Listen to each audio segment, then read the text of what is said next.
ઉપલેટા શહેરમાં કૃષ્ણા ગ્રુપ દ્વારા સ્થાપિત કરાયેલા ગણેશ મહોત્સવમાં વિવિધ મહાનુભાવોના હસ્તે રોજ મહાઆરતી કરવામાં આવી। હિન્દુ ધર્મમાં ભગવાન ગણપતિનું સૌથી પહેલા પૂજા કરવામાં આવે છે અને તેમની પૂજા કર્યા પછી જ કોઈ પણ કાર્ય શરૂ કરવામાં આવે છે। હિન્દુ ધર્મમાં ગણપતિજી માત્ર એક નહીં પરંતુ 12 સ્વરૂપ છે।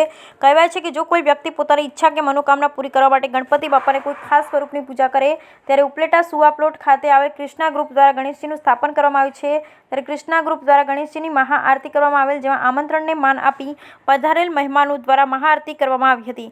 તેમજ આ ગણેશ મહોત્સવમાં ભક્તો દ્વારા દરરોજ સવાર સાંજ આરતી, પૂજા, આરાધના કરવામાં આવે છે। તેમજ રોજ રાત્રે અલગ અલગ કાર્યક્રમ રાખવામાં આવે છે, જેમાં રાસ ગરબા, રામધૂન, સત્યનારાયણ કથા જેવા અનેક કાર્યક્રમ યોજવામાં આવે છે। તેમજ આ કૃષ્ણા ગ્રુપ દ્વારા અનેક સેવાકારી કાર્ય કરવામાં આવે છે, જેવા કે નવરાત્રિ મહોત્સવ, જન્માષ્ટમી, રથયાત્રા મહોત્સવ, blood donation camp, Tulsi Vivah તેમજ એનિમલ હોસ્ટેલના લાભાર્થે અનેક કાર્ય કરવામાં આવે છે। તેમજ કૃષ્ણા ગ્રુપના આયોજક ભાવેશભાઈ સુવા દ્વારા જણાવવામાં આવેલ છે કે આ વર્ષે નવરાત્રિ મહોત્સવમાં ફક્ત મહિલાઓ માટે ફ્રી રમવા માટે આયોજન કરેલ છે, જેમાં જે ફંડ થશે તે એનિમલ હોસ્ટેલના કાર્યમાં। બ્યુરો રિપોર્ટ વિપુલ ધામેચા, ઉપલેટા। હું ભાવેશ સુવા, કૃષ્ણા ગ્રુપ ઉપલેટા। કૃષ્ણા ગ્રુપની સ્થાપના ઉપલેટામાં 20 વર્ષ પહેલાં મારા પિતાશ્રી ગોવિંદભાઈ પરબતભાઈ સુવા, પૂર્વ પ્રમુખ ઉપલેટા નગરપાલિકા દ્વારા કરવામાં આવેલ હતી।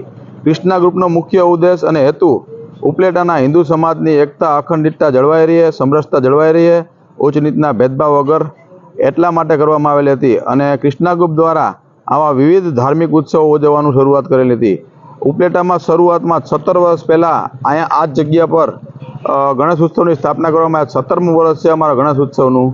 તે પછી ગણેશ ઉત્સવ હોય, જન્માષ્ટમીની રથયાત્રા હોય, નવરાત્રિ હોય, જન્માષ્ટમીનો મેળો હોય, એવા વિવિધ ધાર્મિક કાર્યો અને તુલસી વિવાહ હોય જેવા વિવિધ ધાર્મિક કાર્યો કૃષ્ણા ગ્રુપ દ્વારા કરવામાં આવે છે। અને આની અંદર પણ જે કાંઈ ફંડ ફાળો થાય છે, જે પણ સહાય મળે છે, એ તમામ રકમ ઉપલેટા નગરપાલિકા સંચાલિત એનિમલ હોસ્ટેલ કમિટીને સુપ્રત કરવામાં આવે છે।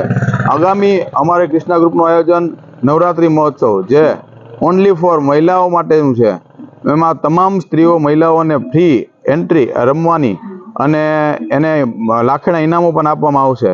અને એમાં પણ જે કાંઈ રકમ ફંડ ફાળો થશે એ સંપૂર્ણ એનિમલ હોસ્ટેલને સુપ્રત કરવામાં આવશે।